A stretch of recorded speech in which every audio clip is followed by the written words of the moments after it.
Assalamualaikum warahmatullahi wabarakatuh. Saya Nurul Hazika daripada kelas 5 Ibnu Sina ingin membentangkan tajuk 2.1 tujuan mengurus sumber fizikal yang diperlukan dalam operasi sesebuah perniagaan. Okey, kat sini kita boleh tengok tujuan mengurus sumber fizikal yang diperlukan dalam operasi sebuah perniagaan ini adalah untuk memastikan semua jenis sumber fizikal dalam keadaan selamat, berfungsi dan boleh digunakan bagi memudahkan urusan penghasilan produk atau perkhidmatan. Okey, kita tengok seterusnya. Ada 6 jenis sumber fizikal. Yang pertama, bangunan dan kemudahan. Yang kedua, kilang dan mesin. Yang ketiga, peralatan teknologi maklumat dan komunikasi. Yang keempat, bahan mentah. Yang kelima, stok. And yang keenam, produk siap. Okey, next, jenis sumber fizikal.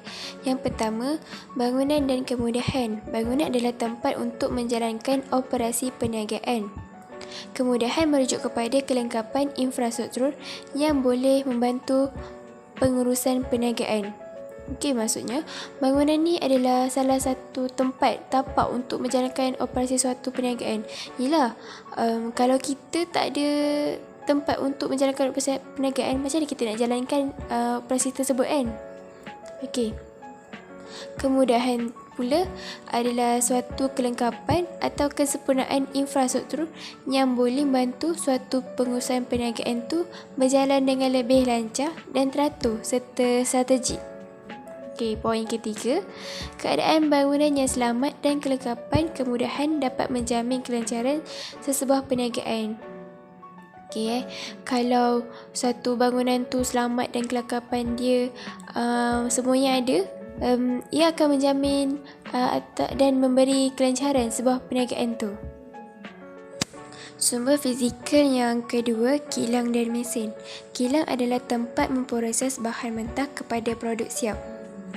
Mesin merupakan jentera pemprosesan bahan mentah. Penyelenggaraan kilang dan mesin amat penting untuk memastikan pengeluaran yang efektif bagi perniagaan yang memerlukan barang siap. Okey, maksud dia, kilang ni adalah tempat lah untuk kita memproses bahan, dan mesin tu dia adalah bahan utama untuk kita menjalankan perniagaan. Okay. Penyelenggaraan kilang tu pihak pengurusan mestilah kerap menyelenggara peralatan mesin supaya tidak berlaku kerosakan semasa pemprosesan dan dapat menjalankan perniagaan dengan lebih lancar. Sumber fizikal yang ketiga, peralatan teknologi maklumat dan komunikasi.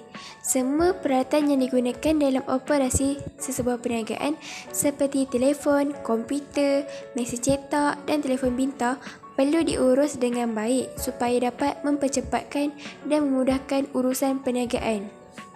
Okey, maksudnya dekat sini, peralatan teknologi ni adalah sangat penting dalam sesebuah syarikat. Sebabnya, dengan adanya peralatan teknologi moden, kita dapat memudahkan kerja berjalan dengan lebih lancar, dan begitu juga dapat meluaskan lagi perniagaan syarikat ke negara luar dengan melalui teknologi moden sekarang ni seperti e-dagang ataupun internet. Dengan peralatan teknologi juga, para usahawan dapat berkongsi dan menyebarkan maklumat dengan lebih pantas melalui pelbagai medium seperti contoh email, WhatsApp, Instagram dan media sosial seumpamanya bagi meningkatkan lagi perniagaan tersebut. Okey, sumber fizikal yang keempat, stok. Stok ialah barang siap atau barang dagangan yang sedia untuk dijual dan disimpan dalam stok atau di gudang. Maksud dia, stok ni ialah barang dah siap diproses dan disimpan dalam stok untuk dikeluarkan di pasaran dan dijual kepada pelanggan. Okey, poin kedua pula, stok hendaklah diperiksa secara berkala untuk memastikan stok sentiasa sedia ada apabila dikehendaki. Maksudnya, pengurusan stok ni adalah sangat penting untuk memastikan barangan yang ingin dibeli oleh pelanggan ada disediakan dan perlu dalam kuantiti yang mencukupi. Faham kan? Okey, sumber fizikal yang kelima pula, bahan mentah. Bahan mentah digunakan dalam pengeluaran barang untuk menghasilkan barang lain atau barang siap. Contohlah, macam padi, yang kita makan tu diproses menjadi beras. Begitu juga dengan kelapa sawit, dia diproses menjadi minyak masak. Okey, poin kedua, bahan mentah perlu diuruskan dengan teliti supaya tidak berlaku kerosakan pada bahan mentah sebelum diproses. Okey, maksudnya dekat sini, bahan mentah juga perlulah mempunyai pengawalan kualiti secara berterusan bagi pihak pengeluar atau syarikat untuk mendapatkan kualiti yang baik, dan ia juga boleh menjimatkan kos pengeluaran disebabkan kurangnya pembaziran akibat kecacatan produk semasa sebelum atau semasa proses pembuatan. Sumber fizikal yang keenam, produk siap. Produk siap ialah barang akhir setelah siap diproses dan sedia ada untuk dijual di pasaran. Barangan ini terdiri daripada barang keperluan dan barang kehendak. Okey, contoh kalau barang keperluan ni barang yang penting untuk barang keperluan kita seharian, macam bahan untuk masakan, contohnya minyak masak, garam dan nasi. Okey, kalau barang kehendak pula, dia adalah salah satu barang sampingan untuk diri kita. Contoh, barang perabot, perhiasan rumah dan seumpamanya. Okey, poin yang kedua, produk siap perlu diurus dengan sistematik bagi memastikan kualiti produk berada dalam keadaan yang baik. Okey, maksudnya pihak pengurusan perlulah menitik berat terhadap produk yang hendak dipasarkan. Contohnya, pihak berwajib mestilah kerap membuat pemantauan terhadap barang supaya sentiasa berkualiti dan mengelakkan berlaku masalah pada bekalan rantaian yang ingin dipasarkan tu.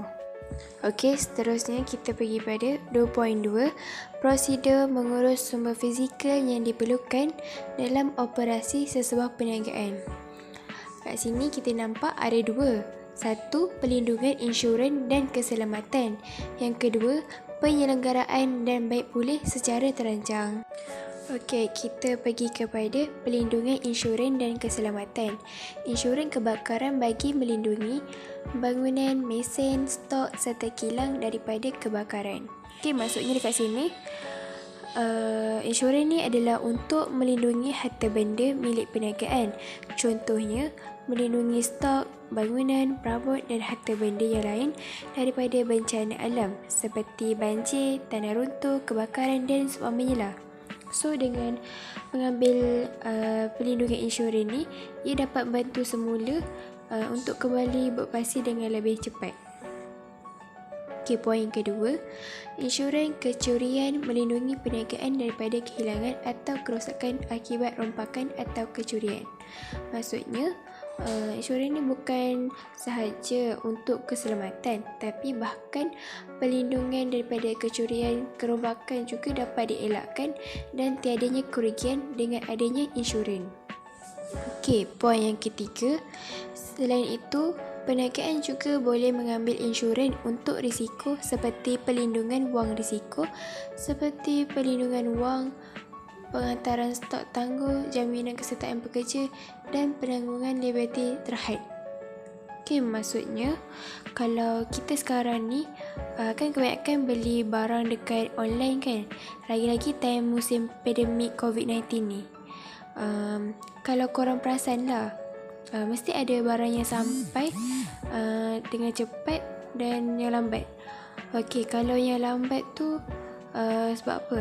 Sebab dalam perniagaan tu hanya ada beberapa orang sahaja yang dihadkan bekerja dalam gudang tu. Jadinya sebab itulah barang kurang tertangguh. Okey. Selain itu, kecuaian pekerja.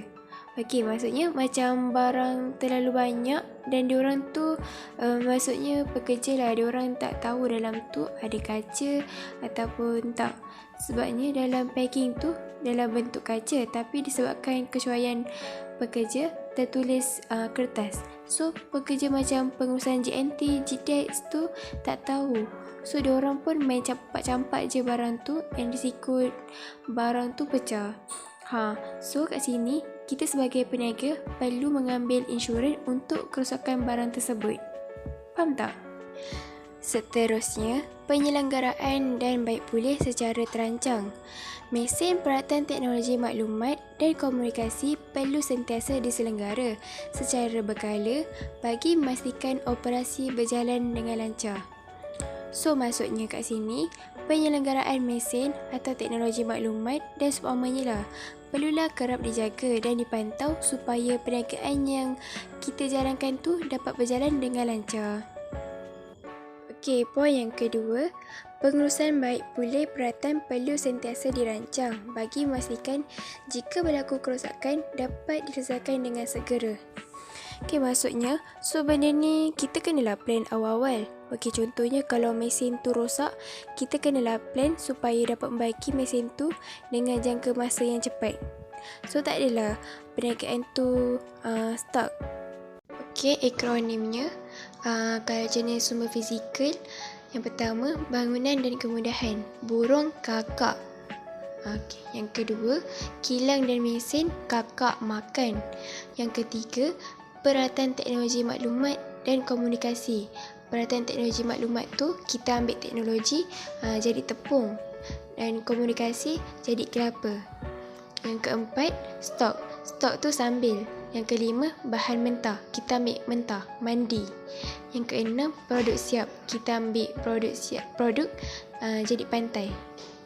Okey, kalau prosedur mengurus sumber fizikal pula, perlindungan insurans dan keselamatan, pasar ikan dan kupang. Yang kedua, penyelenggaraan dan baik pulih secara terancang. Pak Din balik pulau sambil tersenyum.